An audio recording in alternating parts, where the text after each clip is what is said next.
যে ব্যাখ্যাটা আসছে এটা অত্যন্ত মানে খারাপ আর কি, আমি বলবো সাংবাদিকতার দৃষ্টিতে অত্যন্ত খারাপ জিনিস।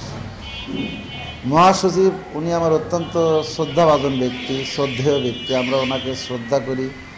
আমরা ওনাকে নিয়ে ওনার সঙ্গে আমরা বাক বিতণ্ডায় জড়াবো এটা আমাদের প্রশ্নই আসে না, কল্পনাও করতে পারি না।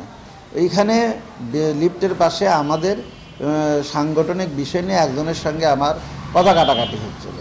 এই বিষয়টা নিয়ে জিনিসটা বুঝতে পেরে মহাসচিব আমাকে কোলের মধ্যে নিয়ে, সেটা আসেনি, সেই ছবিটা কিন্তু আসেনি, কোলের মধ্যে নিয়ে উনি আমাকে বলতেছে, ভাই বাদ দাও, যা হয়েছে বাদ দাও, চলো প্রোগ্রামে যাই, এইটুকু।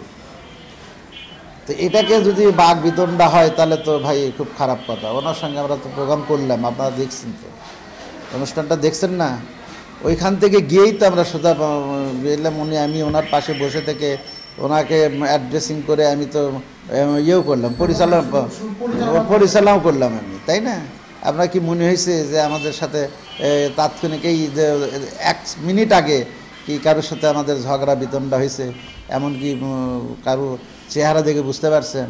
আর মহাসচিবের সঙ্গে প্লিজ, এটা আমাকে আসলে আমাকে ছোট করা হয়েছে, আমাকে মানে বিতর্কিত করার জন্য এই সংবাদটা পরিবেশন করা হয়েছে, আমি মনে করি।